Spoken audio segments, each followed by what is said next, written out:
Hello students, good morning. कैसे हो? I hope कि सब अच्छे होंगे। हमारे जो चैप्टर चल रहा है आवर्तसारणी पीरियोडिक टेबल, उसको कंटिन्यू कर रहे हैं।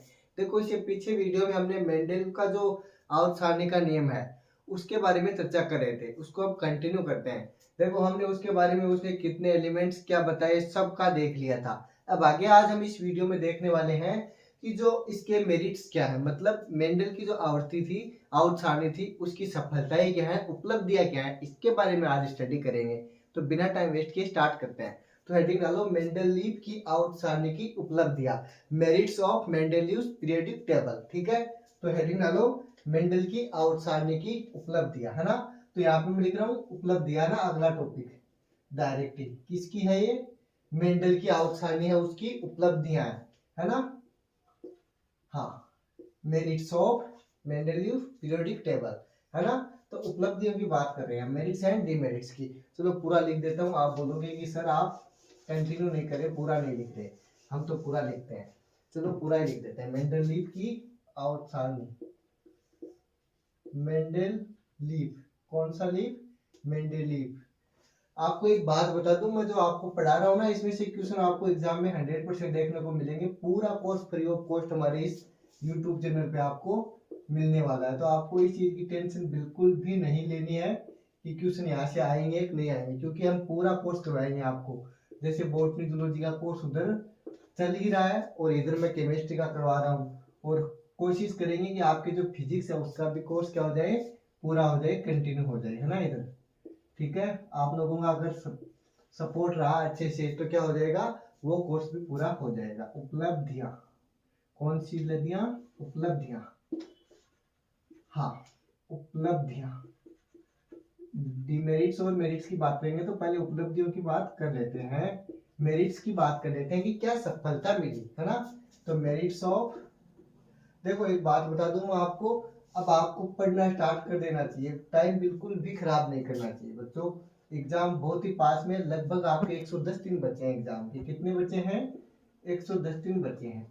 तो इसलिए आपको एक मिनट भी वेस्ट नहीं करना चाहिए। ठीक है, हाँ। तो मेरिट्स ऑफ मेंडलीव्स क्या हो जाएगा? Periodic table. क्या हो जाएगा बच्चों? Periodic table.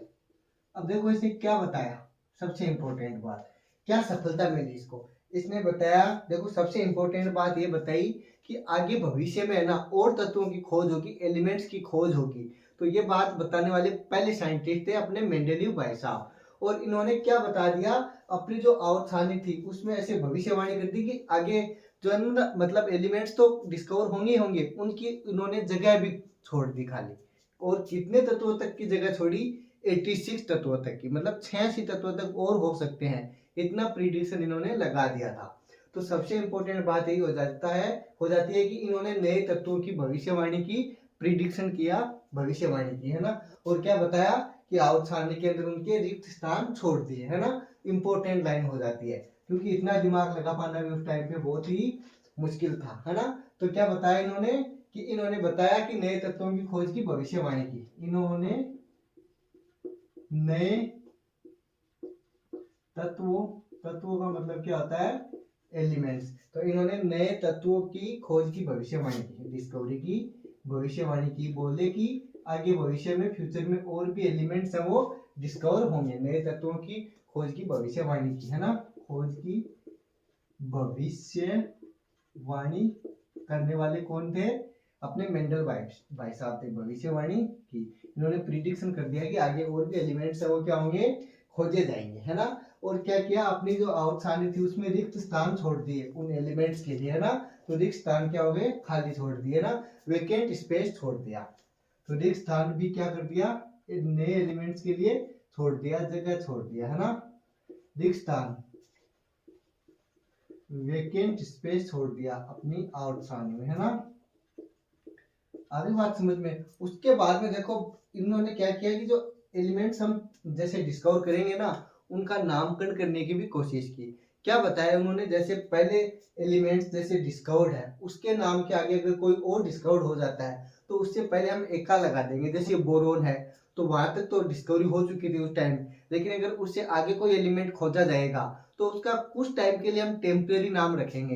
तो वो जो नाम रखेंगे ना टेम्परेरी, तो वो क्या बता दिया उन्होंने कि उससे पहले हम एका लगा देंगे। जैसे बोरोन के बाद खोजा जाएगा तो एका बोरोन हो जाएगा, ऐसे ही एका एल्यूमिनियम हो जाएगा। इन्होंने यहाँ तक खोज भी कर दी थी 3 एलिमेंट्स के ना, वो भी मैं आपको बताने वाला हूँ। जो कि प्रेजेंट टाइम में उसका क्या नाम है, ये क्वेश्चन आपको एग्जाम में पूछ सकता है।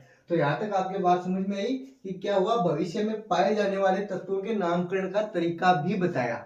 इंपॉर्टेंट लाइन हो जाती है ना। तो क्या हो जाएगा, फ्यूचर में जो एलिमेंट्स आएंगे उनका नामकरण का तरीका भी बता दिया है ना। भविष्य में पाए जाने वाले कौन से नए जो एलिमेंट्स आएंगे ना, उनके नामकरण की विधि भी बता दी। पाए जाने वाले तत्वों के नामकरण का तरीका बताया। पाए जाने वाले तत्वों, तत्व मतलब एलिमेंट्स वाले तत्वों के नामकरण का तरीका बता दिया। नामकरण का तरीका बताया, बहुत इंपॉर्टेंट लाइन हो जाती है, एग्जाम में आपके कथन के रूप में दे सकता है ना। और देखो मेंडेलीव ने कौन कौन से नामकरण के तरीके बताए, मतलब एक तरीका बताया कि जो एलिमेंट डिस्कवर्ड है उसके नाम के आगे अगला अगर खोजते हैं तो उससे पहले एका लगा देंगे। जैसे मैं एग्जाम्पल से आपको समझाने वाला हूँ, यहाँ तक उतार लिया गया, आगे चले। हाँ देखो मेंडेलीव ने क्या किया, मेंडेलीव के अनुसार जैसे बोरोन था उससे आगे आएगा उसको क्या नाम दिया, एका बोरोन। तो देखो बोरोन का नाम था, उससे अगले वाले का क्या नाम दे दिया, एका बोरोन। मतलब बोरोन के एक बाद, एका का मतलब होता है बाद में, कितना बाद में, एक बाद में, ठीक है। ऐसे एल्यूमिनियम था, कौन था, एल्यूमिनियम, तो उससे पहले क्या लगा दिया, एका एल्यूमिनियम। मतलब एल्यूमिनियम है उससे बाद में आएगा, जो एलिमेंट्स आएगा उसका नाम क्या हो गया, एका एल्यूमिनियम, टेम्परेरी नाम है। उसके बाद में आगे जैसे इनका ओरिजिनल नाम क्या था वो भी बताऊंगा, वही एग्जाम में पूछेगा आपको, है ना। लास्ट कौन सा था, जैसे सिलिकॉन था, सिलिकॉन के बाद में जो एलिमेंट आया उसको क्या बोल दिया, एका सिलिकॉन। कौन सा कौन, सिलिकॉन, एका सिलिकॉन। ये किसके अकॉर्डिंग है, अकॉर्डिंग टू मेंडल। ये मेंडेलीव कौन है, according to Mendeleev.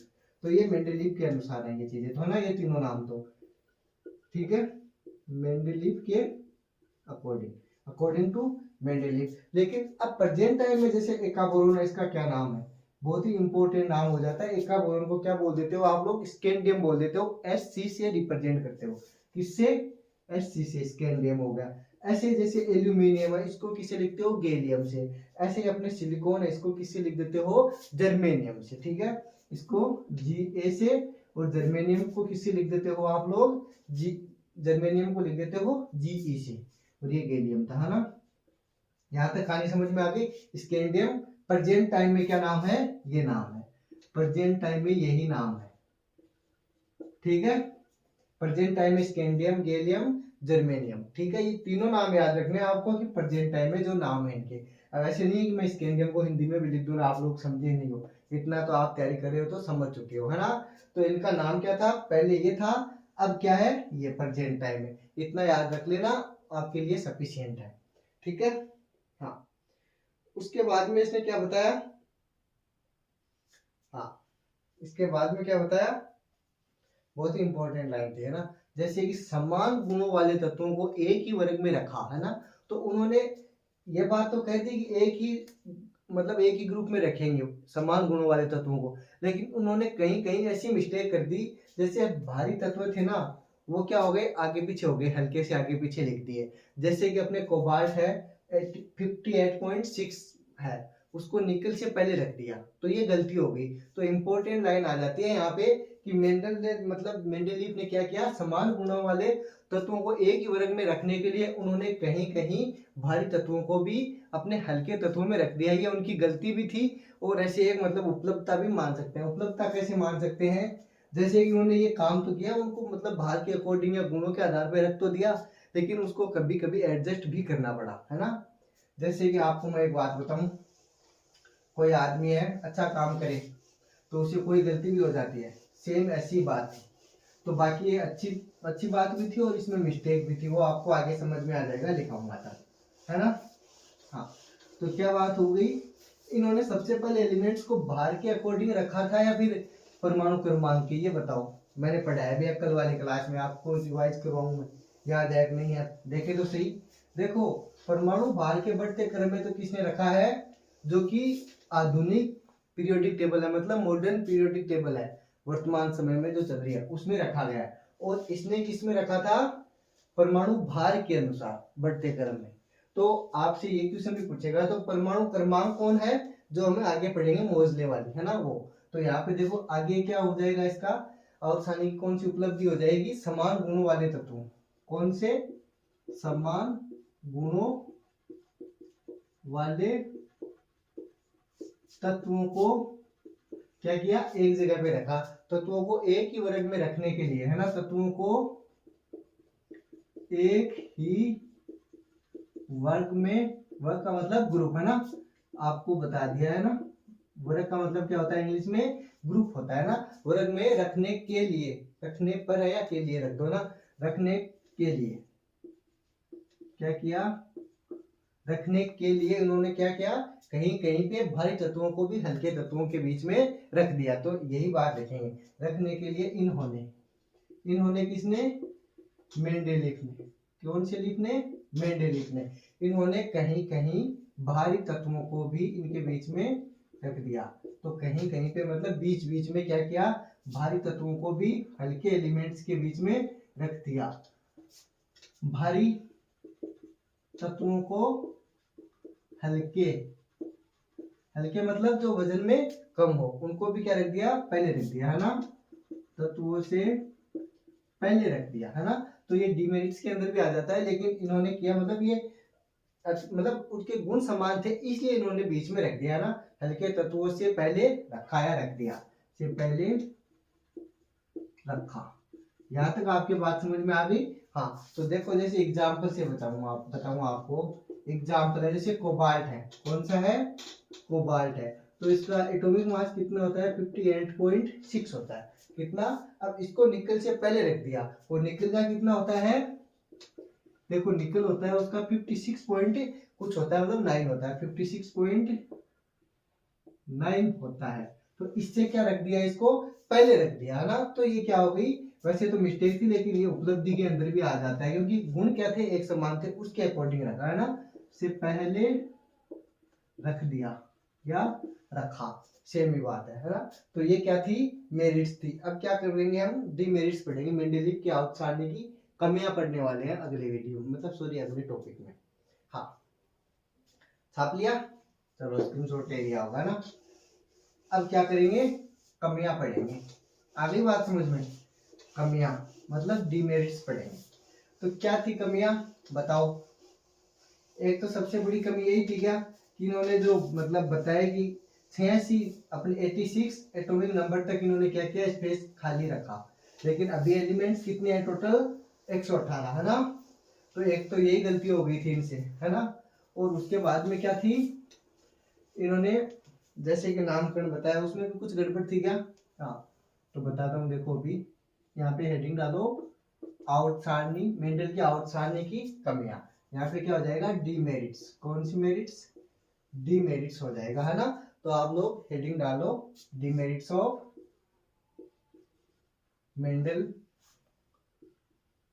Mendeleev's periodic table, है ना।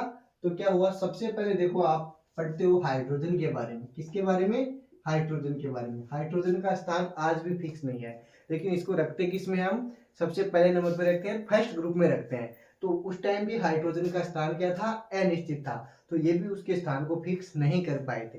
हालांकि आज तक भी उसका स्थान फिक्स नहीं है। तो क्या हो जाएगा? हाइड्रोजन का स्थान निश्चित नहीं कर पाए, या डायरेक्ट क्या लिख दोगे? हाइड्रोजन का अनिश्चित स्थान, है ना, उसको फिक्स नहीं कर पाए। अभी ये कहानी समझ में आता है, अनिश्चित स्थान। अब देखो सेकंड पॉइंट की बात करें, तो सेकंड पॉइंट में क्या हो जाएगा? जैसे इन्होंने बताया कि भविष्य में पाए जाने वाले तत्वों के लिए जो रिक्त स्थान छोड़े वो क्या थे? अनिश्चित थे, क्योंकि अभी कितने एलिमेंट्स हैं? 118। और इन्होंने कहां तक छोड़े थे? 86 एलिमेंट तक ही छोड़े थे। 86 एलिमेंट तक ही ये अपना प्रिडिक्शन कर पाए थे, है ना। तो ये भी इनके वैसे तो क्या थी? मेरिट्स के अंदर बात थी कि इनको ये फ्यूचर का पता लग गया कि और भी एलिमेंट्स आ सकते हैं, लेकिन ये नहीं पता लगा कितने आएंगे। और जाहिर सी बात है, ये तो कोई भी नहीं बता सकता कि अब आगे और कितने आएंगे ना, लेकिन पढ़ते हैं हम डीमेरिट्स के अंदर। हाँ, तो भविष्य में पाए जाने वाले, भविष्य में मतलब फ्यूचर में क्या पाए जाने वाले जो तत्व थे, है ना, कौन, तत्वों के लिए छोड़े गए रिक्त स्थान, है ना, तत्वों के लिए पाए जाने वाले, तत्वों के लिए छोड़े गए रिक्त स्थान, कौन सा रिक्त स्थान, मतलब जो वेकेंट स्पेस था ना उसकी बात करें। स्थान अनिश्चित था ना, ऐसे फिक्स नहीं था, इन्होंने सिर्फ 86 तक ही बताया, निश्चित मतलब अनिश्चित था। ये बात समझ में आई नहीं आई आप लोगों के? अगर ये बात समझ में आई तो उसके बाद में आगे चलते हैं। देखो उसके बाद में इन्होंने क्या किया, बढ़ते परमाणु भार के क्रम को भी तोड़ दिया। कैसे तोड़ा, जो मैंने आपको लास्ट लाइन लिखाई थी उसमें, जो कभी हल्के मतलब भारी थे उनको क्या किया, मिक्स कर दिया, गुणों के आधार पे आगे पीछे रख दिया। कोबाल्ट वाला और निकल वाला एग्जांपल जस्ट अभी बताया था, है ना। ये अपनी बात पे नहीं रहे, एक बात पे मतलब एकदम फिक्स नहीं रहे, वो नियम टूट गया उनका, है ना। तो बढ़ते परमाणु भार के क्रम को भी क्या कर दिया, तोड़ दिया। तो अगली बात हो जाएगी, बढ़ते परमाणु भार के क्रम को तोड़ा। किसको तोड़ दिया, जो इन्होंने फर्स्ट में आवर्ती फलन बताया था ना अपना, कि परमाणु भार के बढ़ते क्रम में रखा वेट के, तो वो वाली बात है ना। तो इन्होंने कहीं कहीं क्या कर दिया, समान गुणों वाले तत्वों को भी अलग अलग वर्ग में रख दिया। इंपॉर्टेंट लाइन ये हो जाती है ना। तो क्या बोल दोगे कि कहीं कहीं समान गुणों वाले तत्वों को भी, कहीं कहीं पर समान, कौन से, एक समान गुण रखने वाले तत्व, है ना, समान गुणों वाले तत्वों को क्या कर दिया, अलग अलग ग्रुप में रख दिया, वर्ग में रखा। तो क्या हो गया, कहीं कहीं पर समान गुणों वाले तत्वों को अलग अलग वर्ग, गुणों वाले तत्वों को अलग अलग वर्ग मतलब ग्रुप में रखा। आ गई है कहानी समझ में?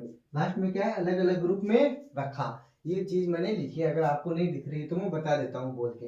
यहाँ पे क्या है, अलग अलग वर्ग या ग्रुप में रखा, ये चीज मैंने लास्ट में लिखी है। आगे बात समझ में। तो अगली बात जैसे मैं आपको बताऊं तो क्या कहा इन्होंने, कि जो आवर्त सारणी का आधार होता है वो परमाणु भार रखा इन्होंने। तो इन्होंने क्या किया, अपने जो डिमेरिट थे इसके अंदर क्या, समस्थानिकों को एक स्थान नहीं दे पाए, समस्थानिकों के बारे में कुछ भी नहीं बता पाए। जैसे कि हाइड्रोजन होता है, उसके समस्थानिक जैसे 1s1 1s2 1s3 होते हैं, तो उनका एटॉमिक नंबर तो 1 होता है, लेकिन भार क्या होता है, अलग अलग होता है। तो यहाँ पे ये समस्थानिक थे, इनकी वजह से क्या हो गया, इनकी बात ये गलत हो गई, मतलब ये नहीं बता पाए इसके बारे में। तो क्या हो गया, आवर्त सारणी का जो आधार था इनका परमाणु भार, है ना, उसके अकॉर्डिंग। तो अगली लाइन लिखा दूंगा ऊपर, है ना, यहाँ पे आपने छाप लिया होगा ये, है ना। हाँ अब देखो, हाँ आप लिखो, साथ साथ में लिख रहे हो, चलो अच्छी बात है, लिख रहे हो तो, है ना। उसके बाद देखो अगले लाइन लिखो, आवर्त सारणी का आधार इन्होंने क्या रखा था, परमाणु भार रखा था, है ना। आवर्त सारणी का आधार मतलब इनका बेस क्या था, अपने परमाणु भार था, का आधार परमाणु भार। परमाणु भार को इंग्लिश में क्या बोल देते हो, एटॉमिक वेट। क्या बोलते हो, एटॉमिक वेट बोल देते हो, है ना। तो क्या हो गया, आवर्त सारणी का आधार परमाणु भार होने, परमाणु भार होने भी आवर्त सारणी में समस्थानिकों को स्थान नहीं दे पाए। तो ये होने पर भी उनको क्या नहीं दे पाए, स्थान नहीं दे पाए। तो ये इंपॉर्टेंट लाइन हो जाती है, जो मैंने सारी बोल दी, आप लिख सकते हो ना। हाँ परमाणु भार होने पर, है ना, आगे कंटिन्यू करो, मैं लिख देता हूँ। होने पर क्या हुआ, होने पर भी आवर्त सारणी में क्या किया, ये डायरेक्ट समस्थानिकों को स्थान नहीं दे पाए, है ना। भी आवर्त सारणी में अपनी पीरियोडिक टेबल में समस्थानिकों को स्थान नहीं दे पाए। बहुत इंपॉर्टेंट लाइन हो जाती है। समस्थानिक को आप क्या बोल देते हो इंग्लिश में, आइसोटोप्स। क्या बोल देते हो बच्चों, आइसोटोप्स, है ना। समस्थानिकों, किसको, समस्थानिकों। समस्थानिक क्या होते हैं, देखो जिनका एटॉमिक नंबर तो क्या हो, सेम हो, और उनका परमाणु भार मतलब एटॉमिक मास क्या हो, अलग अलग हो, उनको क्या बोल देते हो आप, आइसोटोप्स बोल देते हो बच्चों। क्या, आइसोटोप्स, है ना, आइसोटोप्स है। तो क्या हो गया, इनको स्थान नहीं दे पाए, को स्थान नहीं दे पाए। अगली बात समझिए, हम एटॉमिक स्ट्रक्चर में ये पढ़ चुके हैं, तो यहाँ तक आपको समझ में आ गया होगा ना। अब देखो हम अगले वीडियो में क्या करेंगे, अपने जो मॉडर्न पीरियोडिक टेबल है उसको स्टार्ट करने वाले हैं। तो बहुत ही इंपॉर्टेंट जो चैप्टर चल रहा है अपने, और यहाँ से क्वेश्चन बनने के बहुत ही ज्यादा चांस है, जो कि अपने प्रेजेंट टाइम में जो पीरियोडिक टेबल चल रही है मॉडर्न, उसको पूरा का पूरा देखने वाले हैं। उसमें कितने क्या ब्लॉक हैं, क्या कितने एलिमेंट्स हैं, सब कुछ देखने वाले हैं। सो कल एकदम लेटेस्ट वीडियो आएगा, एकदम अच्छा सा आएगा, इंपॉर्टेंट वीडियो रहने वाला है। चलो कल नया टॉपिक स्टार्ट करेंगे अपने मॉडर्न पीरियोडिक टेबल। तो आपको यहाँ तक अगर कुछ समझ में नहीं आया तो आप वीडियो के नीचे कमेंट कर सकते हो और हमें पूछ सकते हो। सो मिलते हैं जल्दी कल एक और नए लेटेस्ट वीडियो में, तब तक आप पढ़ते रहो, मस्त रहो। Thank you, thanks for watching.